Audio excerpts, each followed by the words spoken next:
Order! Order! You are an incorrigible delinquent at times. Behave yourself, man!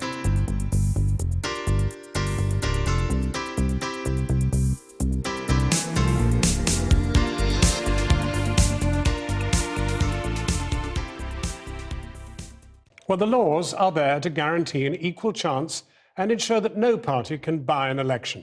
But this programme has obtained evidence that in 3 key by-elections, the Conservative Party seemingly ignored the rules governing election spending and apparently failed to declare tens of thousands of pounds spent on accommodating campaign workers.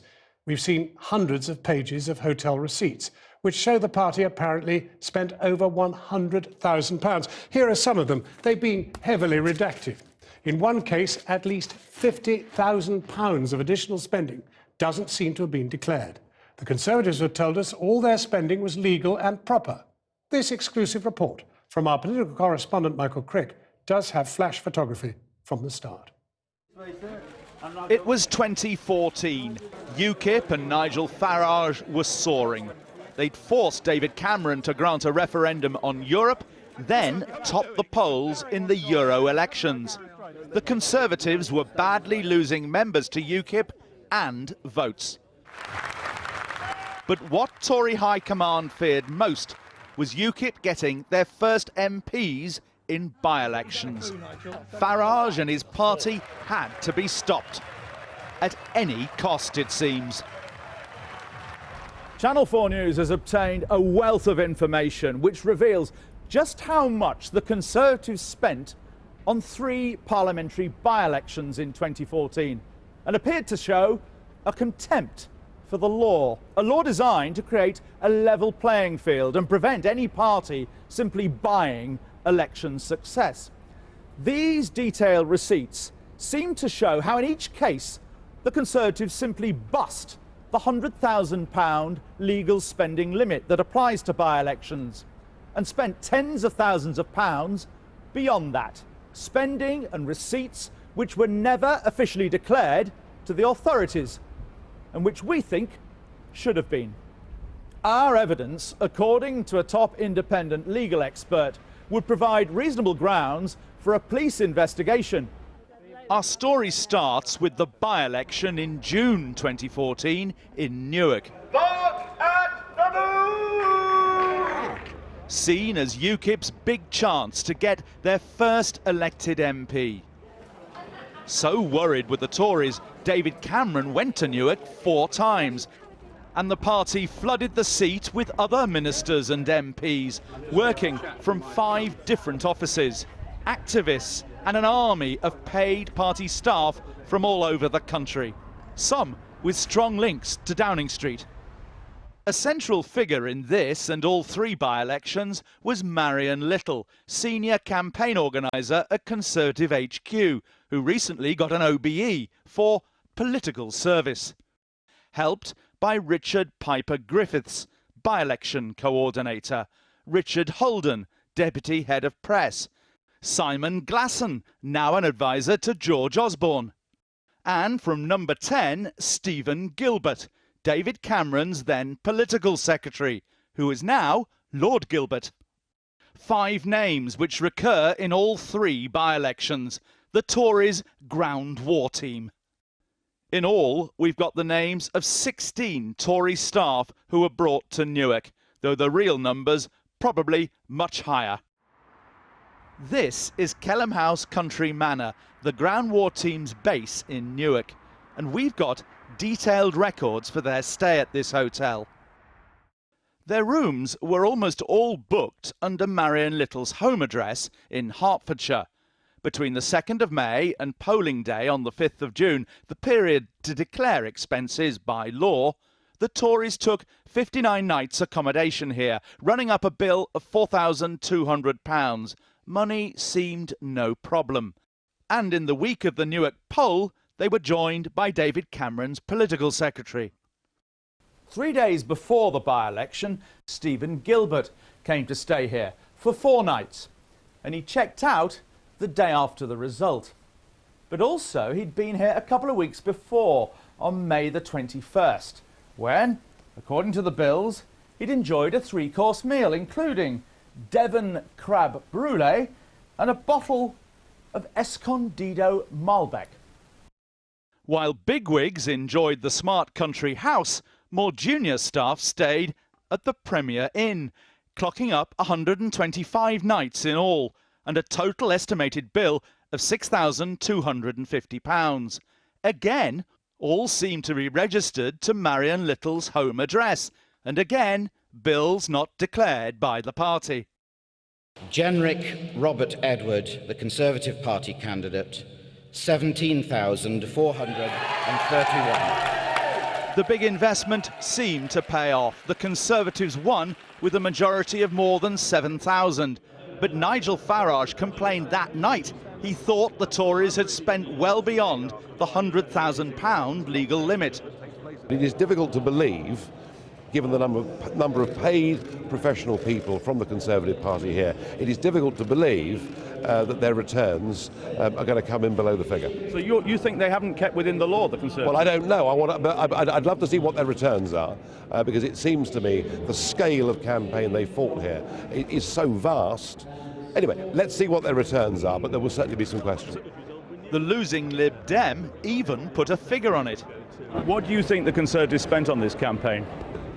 At a rough guess, I'd guess that over the course of it, they probably spent somewhere near £250,000. It's been a huge campaign on their behalf, and we could never match that sort of money. When the new Conservative MP, Robert Jenrick, and his agent submitted their official spending return a month later, they claimed in the document to have spent £96,190.98. But nowhere in the return and all the attached receipts is any mention of the two hotels that we've found. If those hotels had been included, it would have taken them way above the spending limit of £100,000. And in case there's any doubt, the Election Commission guidance says you must include any hotel or similar costs for campaign workers. But the day after he'd won, Mr. Jenrick insisted all would be within the law. I'm certain the party stayed within the legal limits. So you will be including on the expenses, will you, the salaries of all the officials that were brought in from all over the country, some of whom we see around us, and their hotel bills? That will all be included on the expenses return in 35 days' time? Well, I'm sure the expenses will be submitted in accordance with the law, and I'm very confident the team putting them together. 4 months on, the Tories faced another by-election in Clacton amid an atmosphere of crisis after their MP Douglas Carswell defected to UKIP. Here too, dozens of paid Conservative staff were parachuted in to stay at local hotels, including the 5 from the ground war team. This is the Lifehouse Spa and Hotel near Clacton, the perfect place, says its website, for well-deserved pampering and relaxation. Tory staff were booked for 258 nights during the declarable period, which we reckon cost more than £20,000. More rooms at the Clacton Premier Inn would have added another 6,000 or so. The total between the two hotels was almost £27,000 in the time when expenses had to be declared. Yet neither bills for these hotels nor pay for the staff involved there appeared on the party's official expense return, which was more than £84,000, £16,000 below the official limit. Had hotels, meals and pay been included, it would have put the party well over the legal cap. 6 weeks later, the Tories faced an even bigger test in Rochester and Strood in Kent, where MP Mark Reckless had also switched to UKIP. David Cameron made 5 trips this time, and it's here we found evidence of the greatest spending of all. The by-election here in Rochester and Strood was another crucial battleground, and again the Tories deployed a huge team. Channel 4 News has discovered that the party spent around £50,000 here on hotel bills alone. The ground war team were here too, booked into the Bridgewood Manor Hotel near Rochester and the local Premier Inn. We know who stayed where and when. Once more, we've obtained bills for the hotel. Page after page after page, column after column. £80 a night, £80 a night for bed and breakfast. But also other things. They spent £905 on conference and function rooms, £107.50 on laundry, £679.55 on drinks, but a mere £57.82 on tips. Our analysis shows that in the relevant period, the Tories took out 446 nights of room bookings at Bridgewood Manor, which cost them more than £38,000, including extras. Then there's the Premier Inn in Rochester, where the bills are again mysteriously registered to Marion Little's home in Hertfordshire. 21 more staff here and lots more names, including rooms booked for a Mr. Conservatives. The whole bill here was more than £18,000. The total in bills for these two Rochester hotels, more than £56,000. We showed our evidence from all three by-elections to Bob Watt, an academic who specialises in election law. Well, I find it very surprising because having looked at the electoral returns, the returns required by law, I would expect to see bills for accommodation included in the electoral returns, and I see little or no evidence of that. Now, of course, there's nothing wrong with booking hotels or using party staff to fight a by-election campaign. But the law says that any such spending must be declared afterwards and kept within the legal limit of £100,000 for spending in a by-election. After the result here in Rochester and Strood, the Tories claimed to have spent £96,793. But nowhere on their declaration were any hotel bills. And the staffing and accommodation costs that they did include bear no resemblance to what we've found.